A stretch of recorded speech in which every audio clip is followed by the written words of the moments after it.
avant, duo des hommes d'armes, chanté par Charlus et Maréchal, cylindre colombien.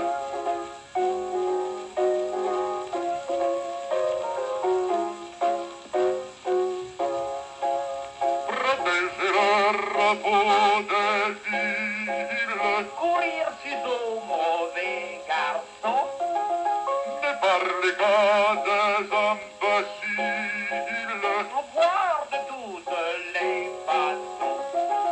un peu de calme après vos charmes, Ça se calme ici, argent. qu'il est beau, Qu'il est beau, d'être homme d'armes, être homme d'armes, mais c'est dans son rédigeant. qu'il est beau, Qu'il est beau, d'être homme d'armes, mais c'est un sort exigeant. ah oui, sergent.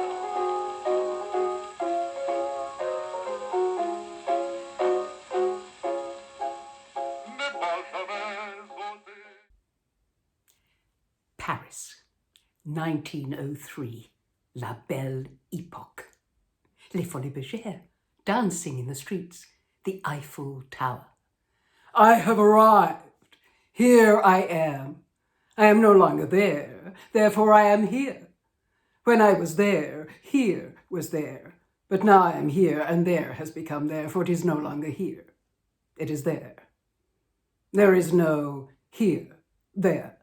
There is only there, there. Hence, I am here. I had hoped to introduce you to Gertrude Stein, modernist writer, mentor to artists such as Cezanne, Matisse, writers including F. Scott Fitzgerald and Hemingway, photographed by Man Ray and Cecil Beaton, painted by Valaton and most famously by her friend Pablo Picasso. She was a self-proclaimed genius. But typically, she's introduced herself. It takes a lot of time to be a genius. You have to sit around so much, doing nothing.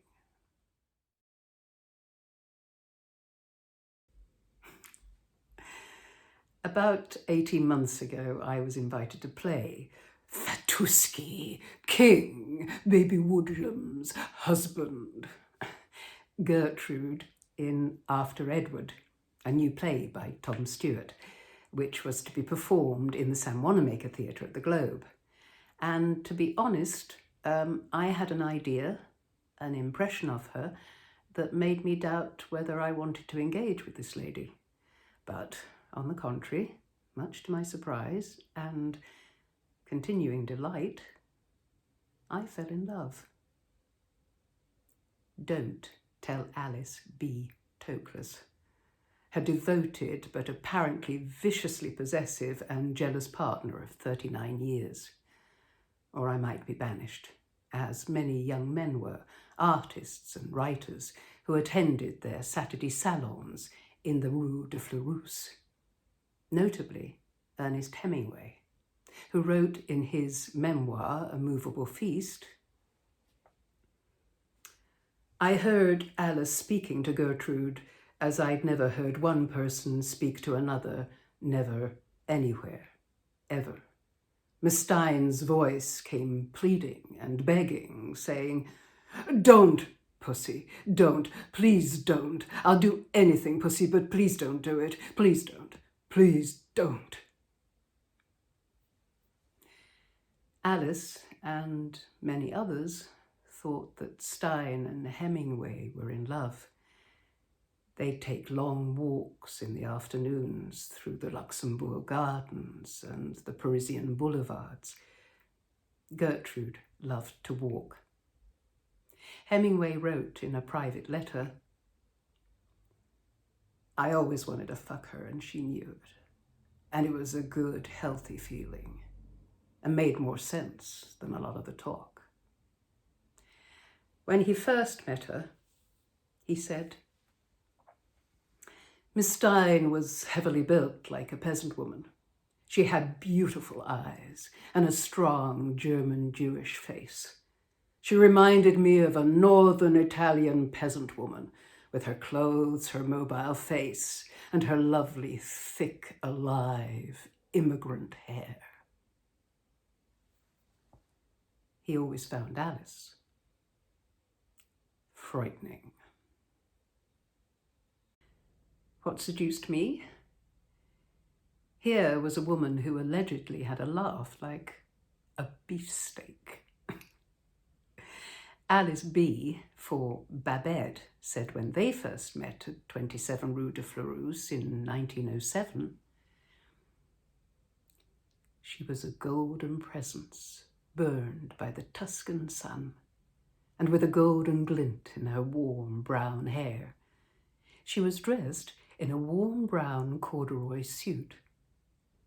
She wore a large coral brooch, and when she talked very little, or laughed a good deal, I thought her voice came from this brooch.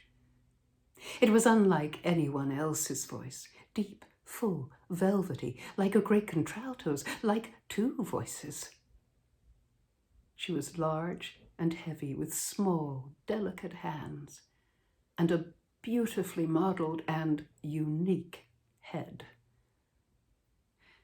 Alice, pussy, cake, queen, lobster, wifey, heard bells ringing, which confirmed to her she must be in the presence of a genius.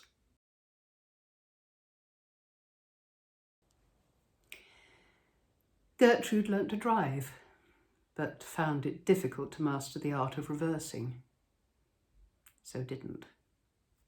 I shall be like the French army and never do such a thing. She would drive around and around until she found a space large enough to accommodate her Model T Ford. Who of us can't empathise with that? But despite this, during the First World War, she drove while Alice organised routes and everything else, so they could distribute medicines, blankets and food parcels to hospitals all over France for the American Fund for French Wounded.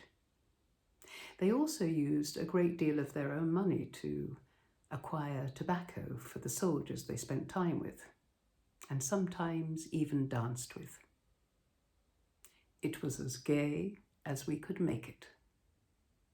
One soldier, W.G. Rogers, the kiddie, as they called him, wrote to Gertrude for the rest of her life. He thought she looked like Stonehenge and had a laugh that rumbled like thunder.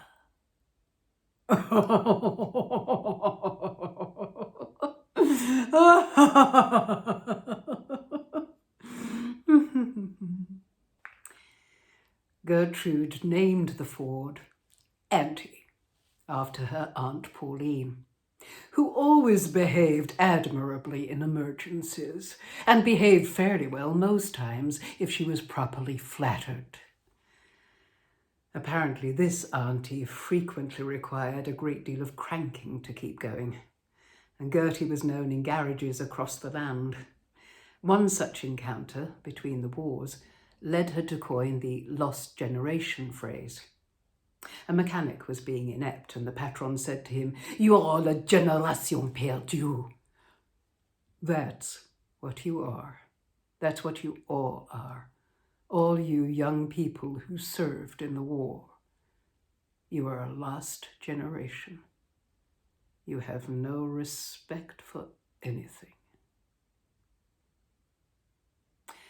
Eventually, the weary automobile expired outside the Luxembourg Palace and had to be towed away by the police to allow the Prime Minister in. Their next car, which, because it had a Spartan, almost naked dashboard, was dubbed Godiva. While Alice ran errands, Gertie would sit and write in Godiva, inspired by the rhythm and tune of the traffic and street life. Gertrude Stein hated commas, thought paragraphs are emotional and sentences are not. On hearing her large white poodle, basket, slurping water from his bowl and needing frequent irregular breaks, Gertrude realised that she recognised the cadences of a paragraph. Drinking, stopping, drinking again. It reminded her of the different distances between full stops. Paragraphs are emotional because of their variety and pace, not just because of their meaning and logic. Her writing was experimental, concerned mostly with the passage of time, identity, and self-expression.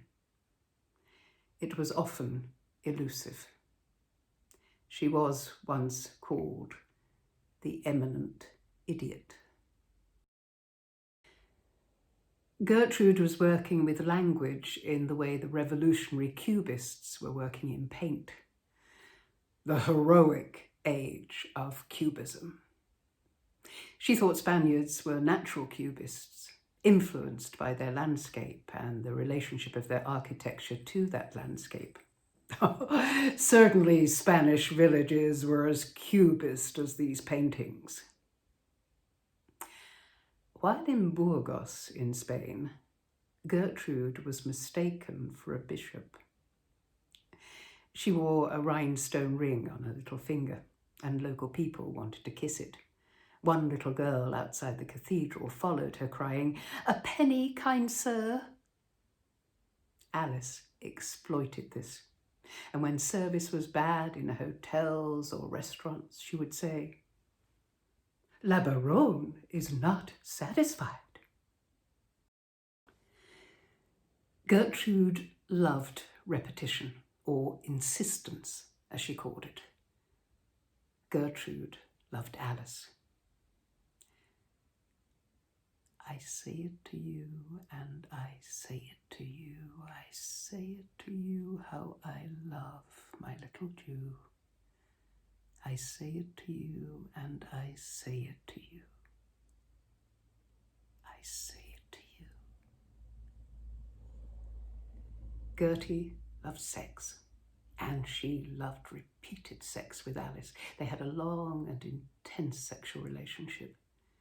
She also liked cows, and a cow replaced the word orgasm in their private language.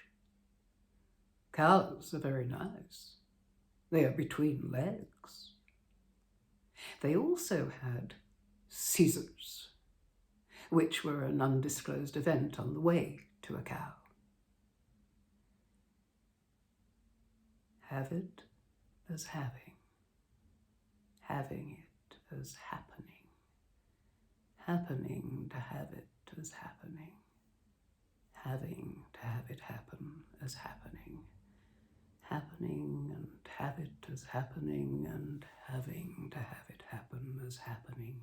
And my wife has a cow as now, my wife having a cow as now, my wife having a cow as now, my wife having a cow as now, and having a cow as now, and having a cow now, and having a cow as now. My wife has a cow, and now my wife has a cow. Gertie wrote copiously about their coitus. Some thought her book of poetry, Tender Buttons, must be about buttons or button mushrooms, whilst others thought it must be about clitorises.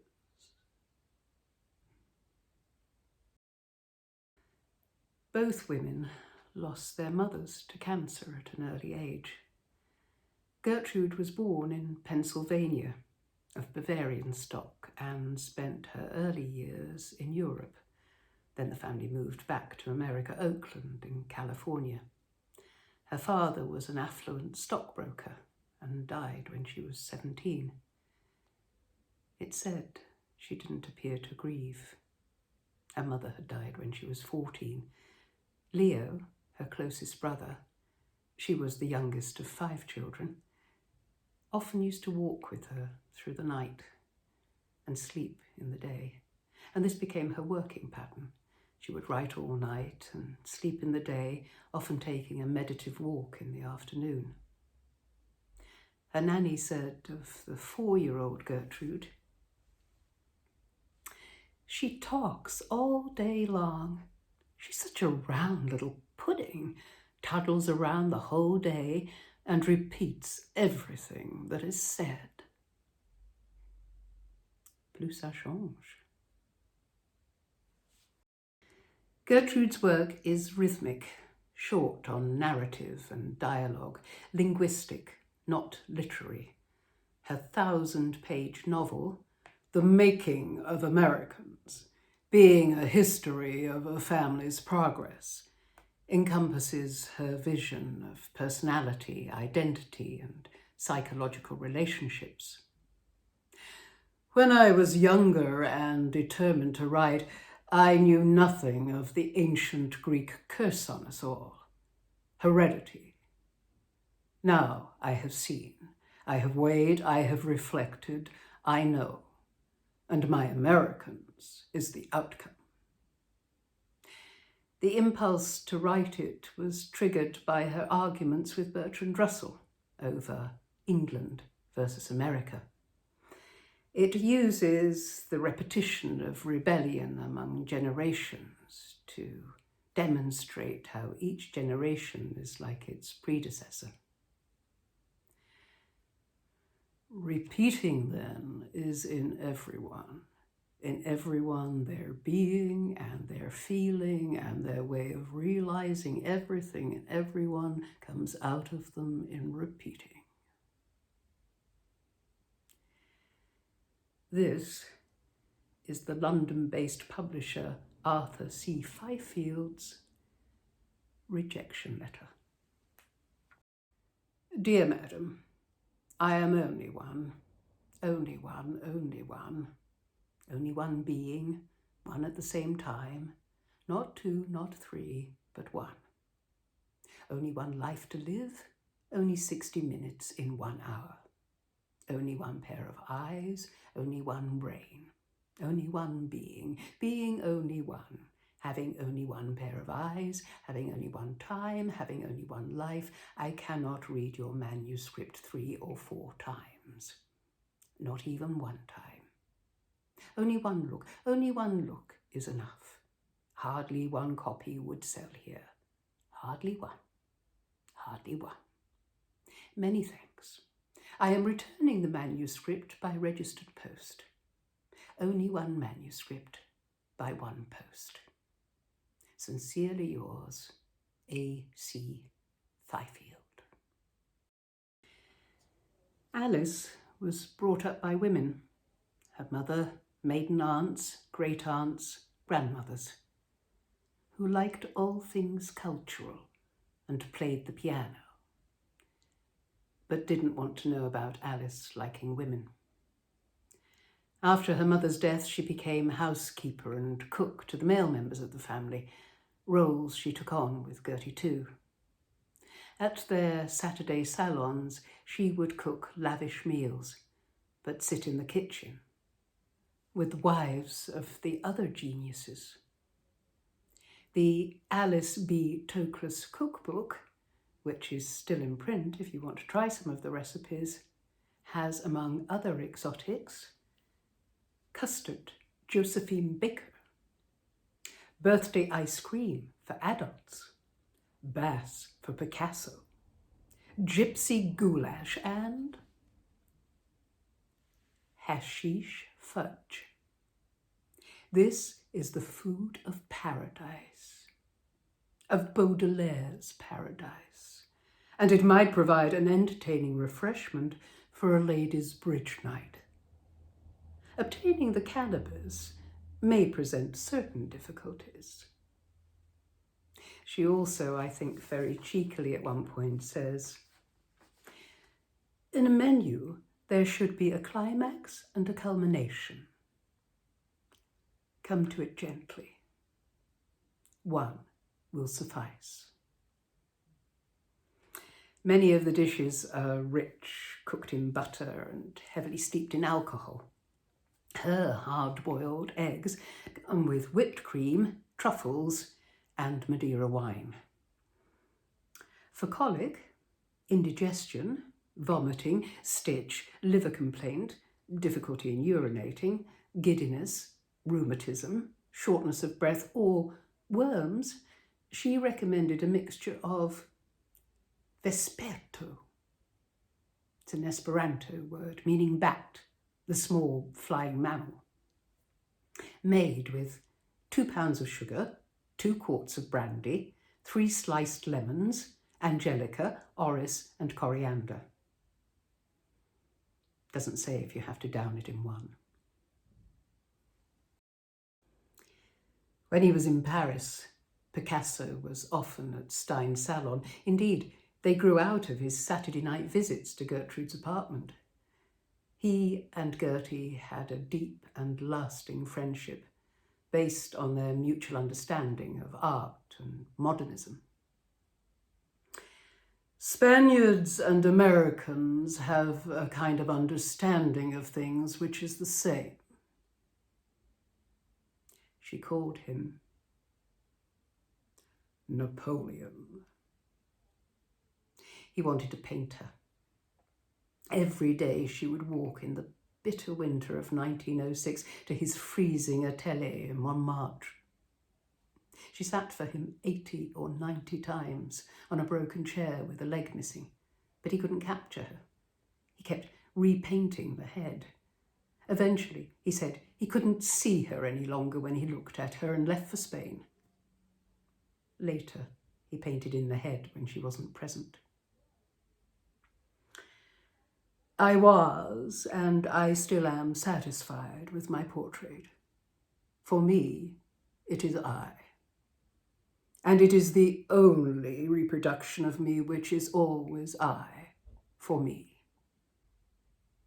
Exact resemblance, too exact resemblance, the exact resemblance as exact resemblance, for it is so. A funny story. One day a rich collector came to my house and he looked at the portrait and he wanted to know how much I'd paid for it. Nothing, I said to him. Nothing, he cried. Nothing, I answered. Naturally, he gave it to me. Some days later I told this to Picasso. He smiled. He doesn't understand, he said, that at that time the difference between a sale and a gift was negligible. When he was told that the portrait didn't look like Gertrude, Picasso shrugged and said, "It will." Without her patronage, it's thought that Picasso may not have come to prominence. She told him, "Paint what is really there, not what you see, but what is really there." She wrote, "A creator is not in advance of his generation, but he is the first of his contemporaries to be conscious of what is happening to his generation. Picasso was the only one in painting who saw the 20th century with his eyes and saw its reality, and consequently his struggle was terrifying because he had nothing to help him. The past did not help him, nor the present. He had to do it all alone." If I told him, would he like it? Would he like it if I told him? Would he like it? Would he like it? They argued a great deal. Indeed, their friendship began with a dispute over ownership of a bread roll. At one time, they fell out for over a year, but eventually neither could remember why they'd quarrelled and reunited. Others who attended the salon included the painter Georges Braque. T.S. Eliot came for tea. Apollinaire, Max Jacob, William Anderson were attendees, and F. Scott Fitzgerald, who was brought along by Hemingway after the publication of The Great Gatsby in 1925. Gertrude compared Fitzgerald to Thackeray, whom she loved, and said of This Side of Paradise, "It really created for the public the new generation." Fitzgerald wrote to her, "I am a very second-rate person compared to first-rate people, and it honestly makes me shiver to know that such a writer as you attributes such a significance to my fictitious, meretricious This Side of Paradise." He thought her kind and started to visit in the afternoons, and she counselled him about his drinking. She told him he would write an even greater novel. When Tender is the Night, his fourth and final novel, was published 8 years later, he sent a copy of it to her, inscribed, "Is this the book you asked for?" Gertrude took 30 years to be published. Finally, in 1933, the autobiography of Alis B Toklas, written very quickly in about 6 weeks during October and November of 1932, was an enormous success. I am going to write it as simply as Defoe did the autobiography of Robinson Crusoe. Returning to America to a rock star-style ticker-tape welcome in New York, a university lecture tour, treated like Garbo or Monroe, her clothes made by Balmain. All her life, Gertrude had desired acknowledgement, gloire, glory, for her work, and it came with her least experimental piece.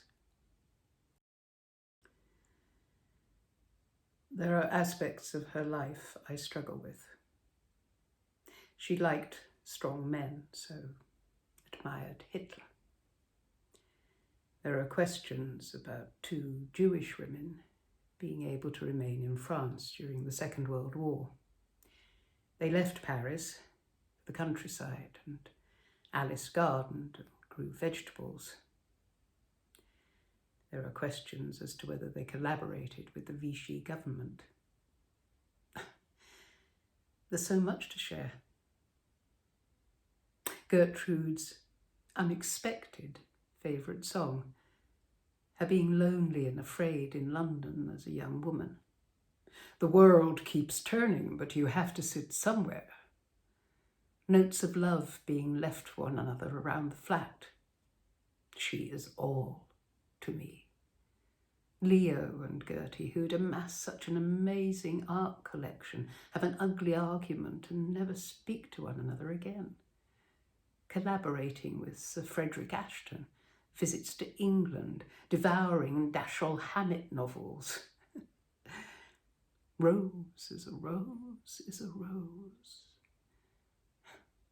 Alice stripping down to a cherry red corset while they're out walking.